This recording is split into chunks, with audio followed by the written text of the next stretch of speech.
কয়েকদিন ধরে ফেসবুকে একটা ভিডিও ঘুরে বেড়াচ্ছিল। একজন বয়স্ক মানুষকে হেনস্থা করা হচ্ছে, পেটানো হচ্ছে। তার সন্তানকেও তাই করা হয়েছে। তারা বাবা পুত্র, তারা লালমনিরহাটের মানুষ এবং একটা স্যালন তারা চালান। অভিযোগ হচ্ছে তারা ধর্মের অবমাননা করেছেন, তাই তাদেরকে পেটানো যায়। এই বাংলাদেশে যে কাউকে ধর্ম অবমাননা করছে বলে পেটানো যেতে পারে, মেরে টেরে ফেললেও আসলে খুব বেশি সমস্যা হবে না আমি ধারণা করি। এবং এটা নিয়ে কেউ কথা বলাটাও খুব সাহস করবেন বলে মনেও হয় না।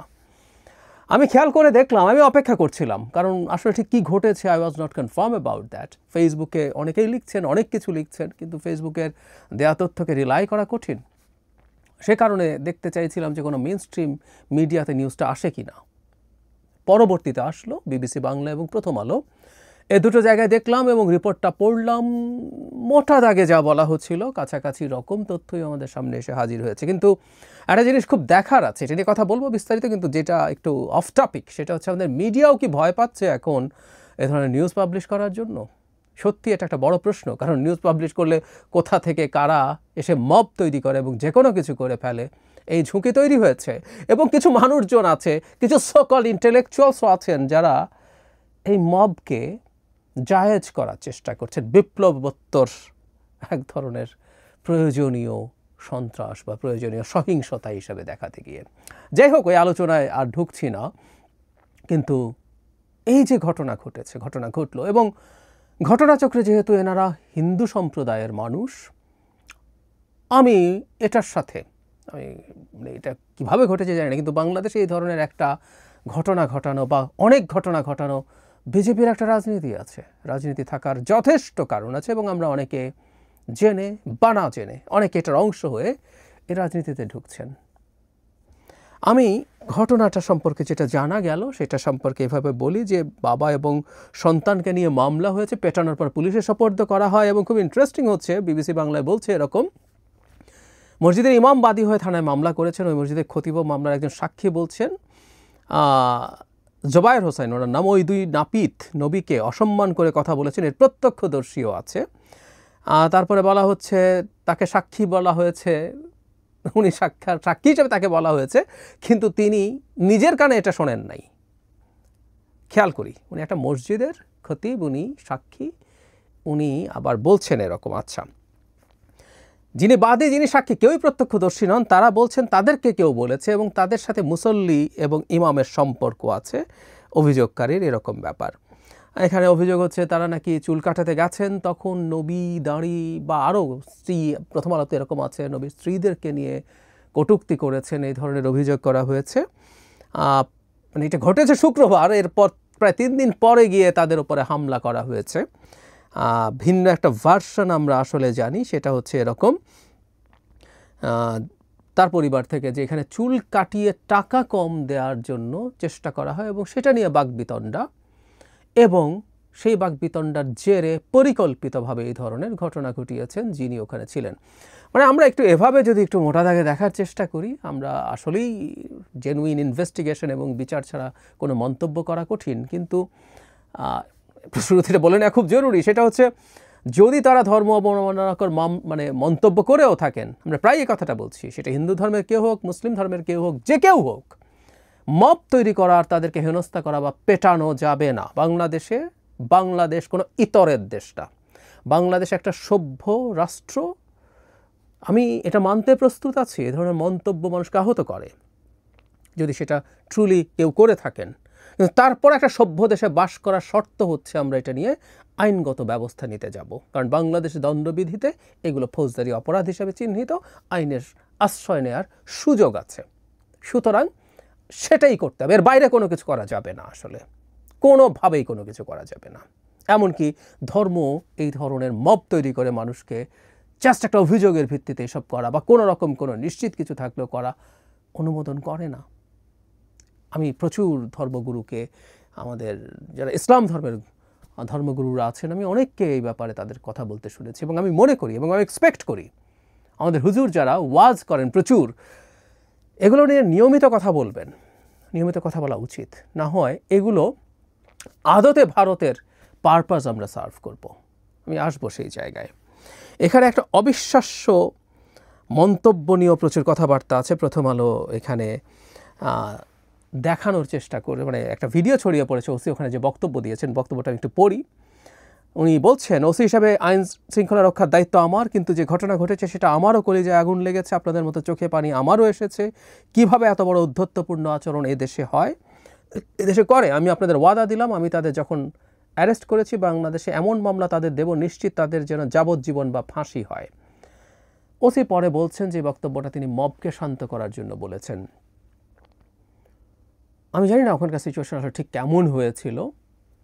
মাঝে মাঝে মব এমন উন্মত্ত হয়ে ওঠে, সেটার জন্য করে থাকতে পারে, কিন্তু একজন ওসির জায়গা থেকে এরকম একটা প্রকাশ্য বক্তব্য দেওয়াটাও খুবই প্রবলেম্যাটিক হতে পারে। শেষ পর্যন্ত সেখানে যৌথ বাহিনী গেছে এবং তাদেরকে গ্রেফতার করে নিয়ে আসতে পেরেছে।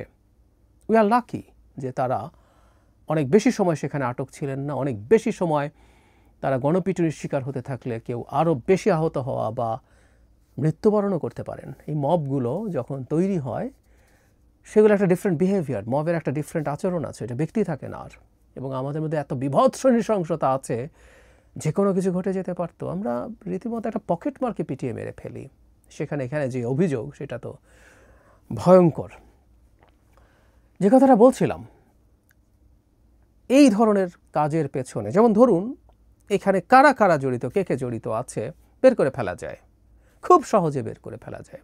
কিন্তু আমরা আজ পর্যন্ত এই সরকারকে দেখেছি কোথাও এই ধরনের ব্যবস্থা নিয়েছেন, পদক্ষেপ নিয়েছেন, এবং বিশেষ করে যেখানে ইসলামের নামে হয়, আমি ইসলামের নামে হয় বলছি, এটা ইসলাম বলছি না, ইসলামের নামে হয়, সেসব জায়গায় সরকার একেবারে কোনো ব্যবস্থা নেওয়া ছাড়া চুপ। দ্যাটস এ হিউজ লিস্ট, বহুবার বলেছে, এবং অনেকেই আমাকে একই রকম ট্যাগ দেওয়ার চেষ্টা করছেন। তারা জানেন যে সব ট্যাগ দিয়ে দিলে কারো মুখ বন্ধ করে ফেলা তো শুধু যাই না, তারপর হুমকি তৈরি করা যায়, অনেকেই করছেন, আবার ওই ভিডিওর নিচে অনেকে করবেন আমি জানি। তারপরও আমি মনে করি কাউকে না কাউকে কথাগুলো বলা দরকার, ইটস রিস্কি। কিন্তু বলছি, মাজার ভাঙা হলো যখন পদক্ষেপ নেওয়া হয় নাই, 100-র বেশি মাজার ভাঙা হয়েছে। মেয়েদের ফুটবল খেলতে দেওয়া হবে না ধর্মের নামে, নায়িকাদের শোরুম উদ্বোধন করতে দেওয়া হবে না, বাউল গান চলতে দেওয়া হবে না, মেলা চলতে দেওয়া হবে না। শত শত বছরের, 250-300 বছরের পুরনো মেলা যেখানে বাউল গান হয়, 250-300 বছরের, কখনো মিস হয়নি। এই সরকারের সময় মিস হয়েছে। এসব ঘটেছে, নাটক হতে দেওয়া হয় নাই। নারীর ওড়না পড়তে হবে কিনা, কিভাবে পড়তে হবে, কোন জায়গায় পড়তে হবে, এসব বলে হেনস্থা হয়েছে। কোথাও সরকারের কোনো গুরুত্বপূর্ণ বা মেজর পদক্ষেপ ছিল না। ওই ওড়নার কাহিনীর ওই ভদ্রলোক ফুলের মালা পরে বেরিয়ে এসেছিলেন, আমাদের মনে আছে নিশ্চয়ই। ফলে সরকার আশকারা দিয়েছে, মাথায় তুলেছে এদেরকে। আমার একটা অনুমানের কথা প্রায় বলেছি যে এসব লোকজনকে সরকার হাতে রাখতে চায়, সরকার একটা অংশ অ্যাটলিস্ট। যখন তারা চেয়েছে নির্বাচন পেছাবে, বিএনপি যদি নির্বাচনের জন্য মাঠে নামে, এদেরকে পাল্টা নামানোর চেষ্টা করবে। সফল হবে কিনা যে ডিফারেন্ট ডিবেট, তাদের হিসেব নিকেশটা হয়তো এরকম ছিল, তাই এদেরকে তোয়াজ করছিল, মাথায় তুলছিল। প্রত্যেকটা ঘটনা ঘটছে আসলে স্রেফ সরকারের তার পদক্ষেপহীনতার কারণে, তার ইনডিফারেন্ট অ্যাটিটিউডের কারণে।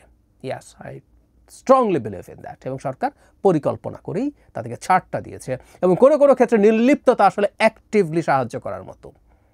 একটা স্টেট এগুলো করবে। এই ঘটনার একটা ভিন্ন ডাইমেনশন যুক্ত হয়ে গেছে, যেহেতু যারা নিপীড়নের শিকার হয়েছেন, নির্যাতনের শিকার হয়েছেন, তারা হিন্দু সম্প্রদায়ের মানুষ। আমি শুরুতেই বলেছি তারা এটা করেও থাকতে পারেন, কিন্তু তাদের উপরে কোনো রকম হামলা আঘাত হতে পারে না। কিন্তু যেহেতু তারা হিন্দু সম্প্রদায়ের মানুষ, এটার একটা ডিফারেন্ট ন্যারেটিভ তৈরি করার চেষ্টা হতে পারে। আমি ধারণা করি কোনো কোনো ক্ষেত্রে হবেও। বিশেষ করে ভারতের বিজেপি চায় এ ধরনের ঘটনা ক্রমাগত বাংলাদেশে ঘটুক। তারা এটা ঘটানোর জন্য ইনস্টিগেটও করতে পারে। যারা এসব করতে গেছে, যারা এসব প্রাথমিক অভিযোগ করেছে, কোনো না কোনো ফর্মে তারা অ্যালাইন্ড হতে পারে। ভারতের এজেন্টরা কিলবিল করছে চারদিকে, তারা এসব করতে পারে, উস্কে দিতে পারে। ইয়াস, ভেরি মাচ পসিবল। বিশেষ করে একটা স্পেসিফিক পয়েন্ট আছে, 26 সালের মার্চ এপ্রিল যখন পশ্চিমবঙ্গের বিধানসভা নির্বাচন হবে, তার আগ পর্যন্ত এই ধরনের চেষ্টা তাদের সিরিয়াসলি থাকতে পারে। তারা এটা করতে পারলে তারা অনেক অর্জন করতে পারবে। বাংলাদেশে হিন্দু সম্প্রদায়ের মানুষ টর্চার্ড হচ্ছে, এটা বিজেপির রাজনীতিকে দুর্দান্তভাবে সাহায্য করে। ওর আর কিছু লাগে না, ওর ডোমেস্টিক পলিটিক্স করার জন্য, বিশেষ করে পশ্চিমবঙ্গ বা অন্যান্য জায়গায়ও। সে তো হিন্দু সম্প্রদায়ের মানুষদের কাস্টাডিয়ান। আর আমরাও না শুধু রাজনীতির কথা বলছি না, সরে দেই, মোদির হাতে অস্ত্র তুলে দেবো কি না দেবো না সেটা সরিয়ে রাখি, কিন্তু আমরা আমাদের দেশেও মোদির যে নোংরা রাজনীতি আছে, যে সংখ্যালঘুকে মানুষ মনে না করা, ওকে আদার করে দেয়া, সে একই কাজ আমরা পাল্টা করছি কিনা সেটাও দেখতে হবে। এটাও মানে বাংলাদেশে আমরা মোদির হয়ে কেউ রাজনীতি করছি, আবার মোদির রাজনীতিটাও কেউ কেউ করছি।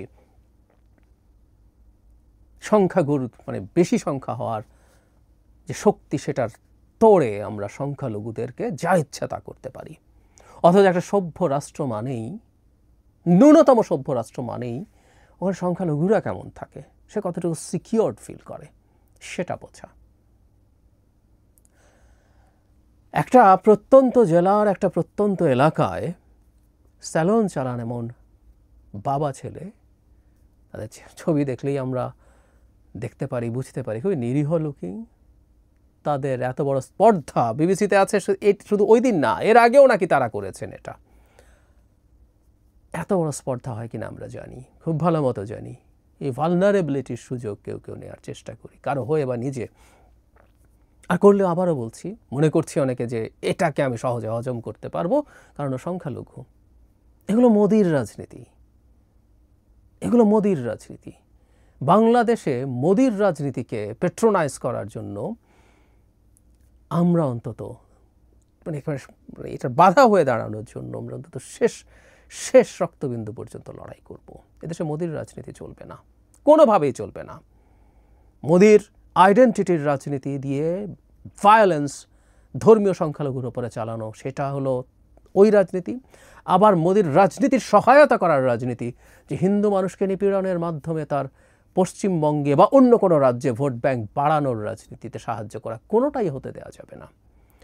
কিন্তু আফসোস, সেই সরকার আসলে কিছু করছে না, কিছু করবেও না ফর শিওর। তারা গিয়ে দুজন মানুষকে আরও বিপদ থেকে রক্ষা করেছেন, হয়তো নিয়ে এসছেন, হেফাজতে রেখেছেন, কিন্তু যারা এসব ঘটিয়েছেন মোটামুটি আমি শতভাগ নিশ্চিত তাদের বিরুদ্ধে কোনো ব্যবস্থা নেওয়া হবে না।